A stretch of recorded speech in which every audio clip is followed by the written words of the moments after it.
میں آپ کا میزبان Raees Ahmed Saeedi network channel میں آپ سب کا تہہ دل سے استقبال کرتا ہوں۔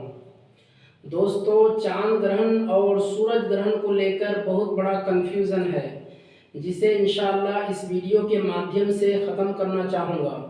سورج اور چاند گرہن کی حقیقت اور اس کی ماہیت، سورج اور چاند گرہن کی حقیقت اور نماز پڑھنے کا طریقہ کار کیا ہے۔ انشاءاللہ اس ویڈیو میں نماز پڑھنے کا طریقہ بھی بتاؤں گا کہ کس طرح سے نماز پڑھنا چاہیے۔ چاند گرہن اور سورج گرہن کے وقت چاند یا سورج گرہن کی نماز کے طریقہ پر رہنمائی مانگ رہے بہت سارے لوگ۔ کیا سورج اور چاند گرہن سے حاملہ عورت کو خطرہ ہے؟ کیا سورج گرہن سے بچہ کے اپاہج ہونے کا خطرہ ہے؟ کیا حاملہ عورت کو کوئی خطرہ ہے یا اس کے بچہ کو کوئی خطرہ ہے؟ کیا سورج گرہن کے دن گھر سے باہر نہیں نکلنا چاہیے؟ کیا سورج گرہن میں عورت ساگ سبزی نہیں کاٹ سکتی ہے؟ لوہے کا استعمال نہیں کر سکتی ہے؟ دیوالی میں چاند گرہن ہونے سے کیا جانی اور مالی نقصان ہوتا ہے؟ تو دوستو، بہت سارے کنفیوژن ہیں، بہت سارے سوالات ہیں، تو آئیے جواب کی طرف چلتے ہیں۔ جواب کی طرف چلنے سے پہلے ہمارے چینل میں اگر آپ نئے ہیں یا اگر ابھی تک چینل کو سبسکرائب نہیں کیے ہیں تو ضرور سبسکرائب کر لیں اور ہماری حوصلہ افزائی فرمائیں۔ آپ کے ایک سبسکرائب سے ہماری بہت حوصلہ افزائی ہوتی ہے۔ تو آئیے کنفیوژن کو ختم کرتے ہیں اور حقیقت تک رسائی حاصل کرنے کی کوشش کرتے ہیں۔ یہ اللہ تعالیٰ کی قدرت کی نشانیاں ہیں۔ یہ ظاہر کرنے کے لیے جو قادر مطلق اللہ تعالیٰ سورج سے روشنی دیتا ہے اور چاند سے چاندنی دیتا ہے، وہی اللہ تعالیٰ اس چاند کی روشنی کو، سورج کی روشنی کو ماند کر دینے پر بھی قادر ہے۔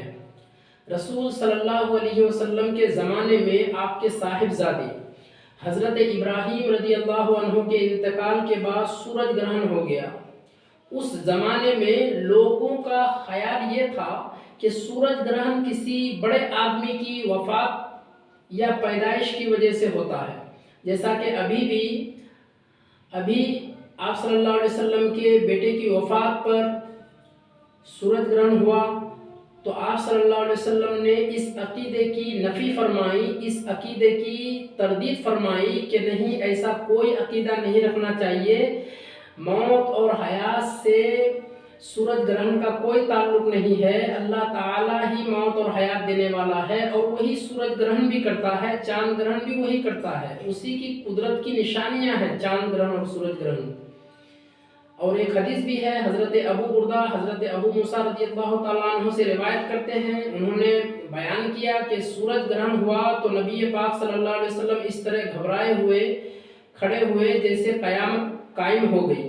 آپ صلی اللہ علیہ وسلم مسجد میں آئے اور طویل ترین قیام، رکوع اور سجود کے ساتھ نماز پڑھی۔ اس سے پہلے آپ صلی اللہ علیہ وسلم کو ایسا کرتے ہوئے نہیں دیکھا گیا تھا، اور آپ صلی اللہ علیہ وسلم نے فرمایا کہ یہ نشانیاں ہیں جو اللہ تبارک و تعالی بھیجتا ہے، یہ کسی کی موت اور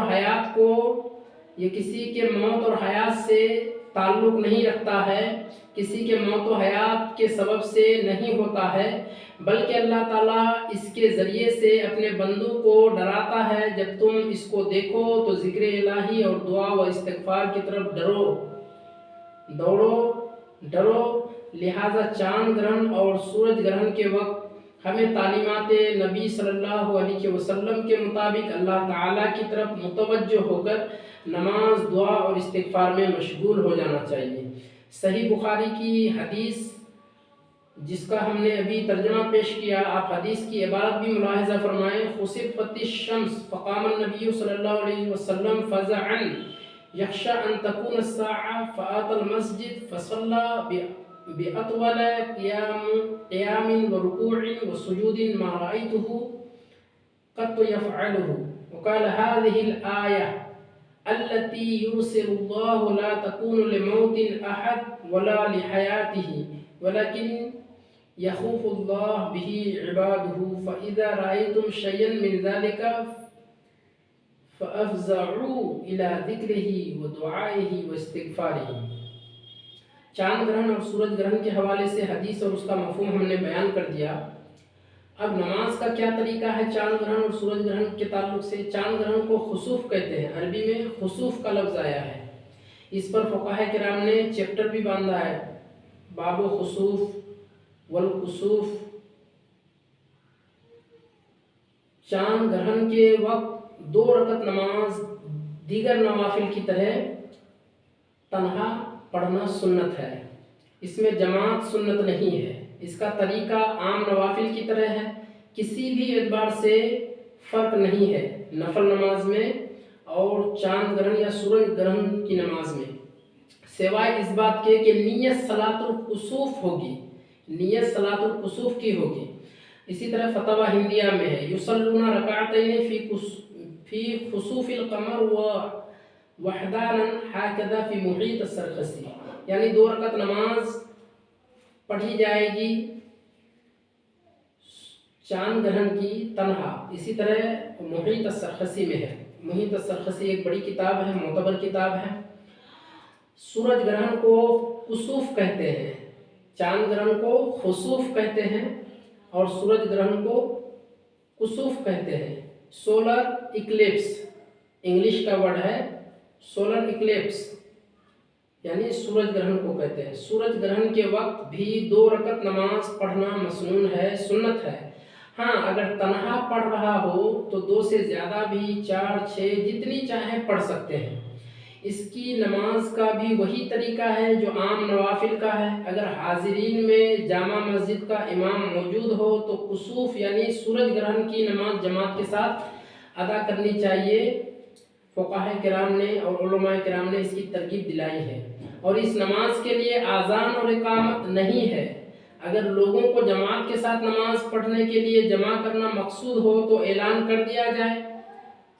نیز اس نماز میں سورہ بقرہ یا اس جیسی بڑی صورتیں پڑھنا یعنی طویل قرات اور لمبے لمبے رکوع اور سجدے کرنا سنت ہے، اور اس نماز میں قرات آہستہ آواز سے کی جائے گی، آہستہ آواز سے کی جائے گی، زور سے نہیں، جس کو سری نماز کہتے ہیں، جیسا کہ ہم ظہر یا عصر میں آہستہ قرات کرتے ہیں اسی طریقے سے۔ نماز کے بعد امام دعا میں مصروف ہو جائے اور سب مقتدی آمین آمین کہیں یہاں تک کہ سورج گرہن ختم ہو جائے۔ ہاں اگر ایسی حالت میں سورج غروب ہو جائے یا پھر کسی نماز کا وقت آ جائے تو دعا ختم کر کے وقتی فرض نماز میں مشغول ہو جانا چاہیے۔ اسی طرح اگر مکروہ وقت میں سورج گرہن ہو، سورج گرہن مکروہ وقت میں لگ جائے تو پھر یہ نماز نہیں پڑھی جائے گی، بلکہ صرف دعا کر لی جائے، استغفار پڑھی جائے۔ اسی طریقے سے حاشیہ ابن عابدین شامی میں رد المختار میں ہے وما فی السراج لا بد من شرائط الجمعہ الا الخطبہ رده فی البحر عند الکسوف رکعتین بیان لاقلها، یعنی کسوف کے وقت 2 رکعت نماز ہے، یعنی سورج گرہن یا چاند گرہن کے وقت 2 رکعت نماز ہے، لیکن یہ کم مقدار کو بیان کرنا اس کا مطلب یہ نہیں ہے کہ 2 ہی رکعت ہے، بلکہ 4 6 جتنا چاہیں پڑھ سکتے ہیں۔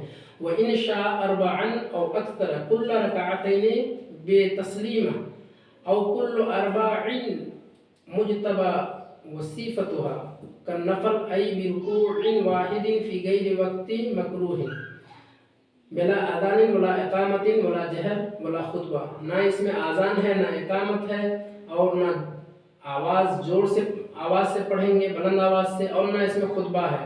اور اس کے لیے اگر لوگوں کو اکٹھا کرنا ہو، اعلان کرنا ہو تو اذان کے بجائے لفظ استعمال کریں گے الصلاۃ جامعہ، الصلاۃ جامعہ لیجتمعوا، تاکہ لوگ جمع ہو جائیں۔ وَيُطِيلُ فِيهَا الرُّكُوعَ، اور اس میں طویل رکوع کریں گے، والسجود والقراءۃ، سب کچھ طویل کریں گے، والعدیہ والاذکار الذی ہوا من خصائص النافلہ، اس طریقے سے نوافل نماز میں ہم پڑھتے ہیں اسی طریقے سے پڑھیں گے جیسا کہ فتویٰ شامی وغیرہ میں ہے۔ تو دوستو امید کرتا ہوں کہ آپ مسائل کو اچھی طریقے سے سمجھ گئے ہوں گے، اور یہ بات بھی آپ کو پتہ چل گیا ہوگا کہ سورج گرہن اور چاند گرہن لگنے سے حاملہ عورت کے پیٹ میں جو بچہ ہوتا ہے اس کو کوئی نقصان نہیں پہنچتا ہے۔ البتہ اگر کسی آدمی کا کوئی عقیدہ ہے، جیسا کہ ہمارے گاؤں دیہات میں بہت ساری عورتوں کا عقیدہ ہوتا ہے، وہ لوگ عوام میں پھیلی ہوئی غلط فہمیاں کو سن کر کے اپنے دماغ میں ایک